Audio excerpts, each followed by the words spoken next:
नमस्कार, जय श्री कृष्ण। मां या करिश्मा पेसवाणी मुझे चैनल के यानी कृष्ण कृपा केवलम में तव्हां सभिनीनि जो स्वागत है। तव्हांजो पंहिंजो चैनल जिते तव्हां ॿुधंदा आहियो सिंधी कथाऊं भजन ऐं ॿी बि जानकारियूं सभु पंहिंजी मिठी ॿोलीअ सिंधी में। त अची पहुता आहियूं असां साल जे सभिनीनि खां वॾे ॾिणु ॾियारी ते। त तव्हां बि पंहिंजे घर जी साफ़ सफ़ाई कराए बिल्कुलु घर चमकाए छॾियो हूंदव।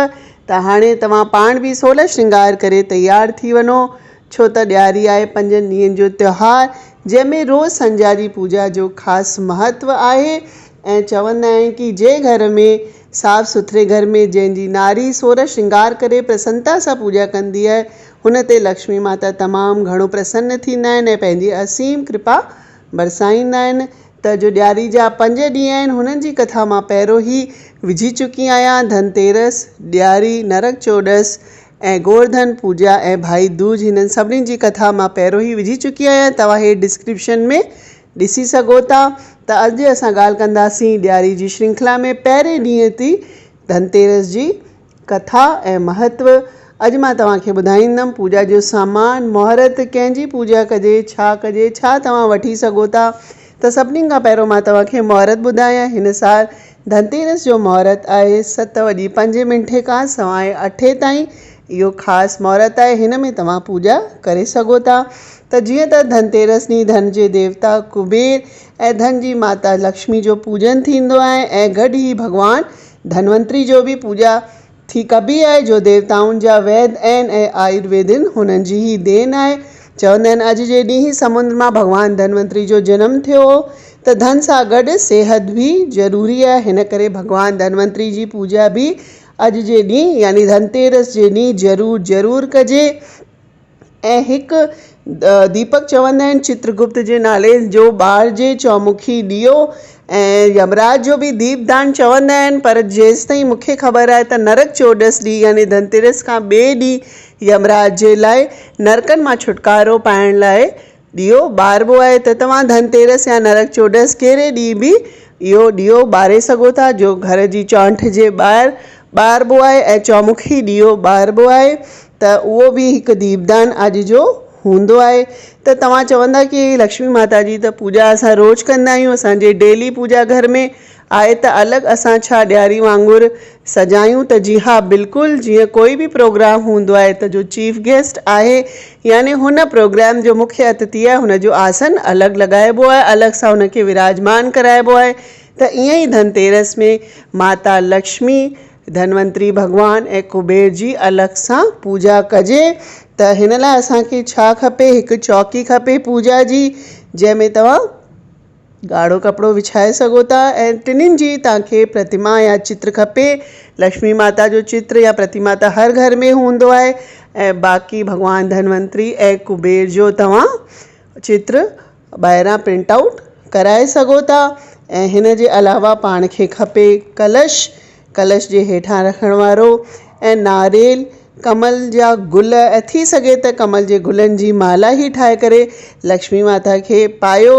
2 ॾींहं त माता तमामु घणो प्रसन्न थींदा आहिनि। ऐं अंबनि जा पत्ता ऐं सिंदूर ऐं प्रसाद में ड्राई फ्रूट ऐं जो ताज़ो प्रसाद तव्हां घर में ठाहींदा कहिड़ो बि उहो ऐं कपूर, धूप, दीप ऐं हिकु अखंड ॾीओ ॿरंदो राति जो माता लक्ष्मी जे अॻियां जीअं ॾियारी में ॿरंदो आहे। त उहो सॼी राति धनतेरस ॾींहुं बि शुभ आहे। चवंदा आहिनि त मां बि इहो ॾीओ ॿारींदी आहियां। धनतेरस ॾींहुं ख़रीदारी छा करे सघिजे था? धनतेरस ॾींहुं मेन त धातु जो कुझु बि वठी सघो था, सोन, चांदी या पितल जो। त चांदी में अगरि मां तव्हांखे ॿुधायां त तव्हां गांइ वठी सघो था, जो ॾाढी शुभ आहे।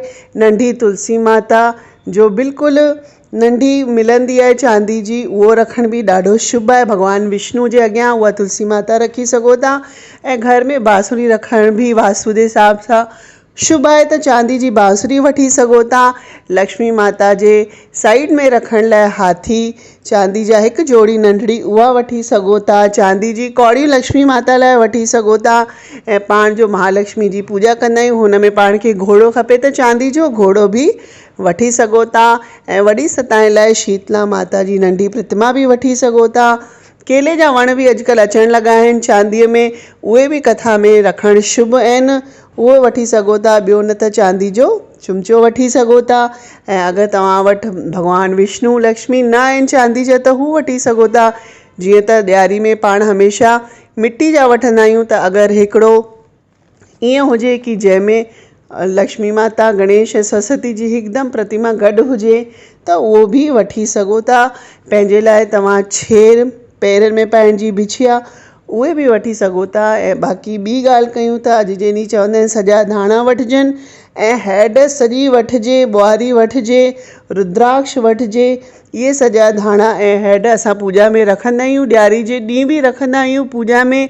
ऐं इहे ई जो हैड आहे उहा पोइ तिजोरी में पूॼा खां पोइ रखी छॾिबी आहे। ऐं जो ही सॼा धाणा आहिनि उहे पोखे छॾिबा आहिनि। हुनजो जो मां वीडियो ठाहियो आहे हुन में मां तव्हांखे इहो सभु विस्तार सां ॿुधायो आहे।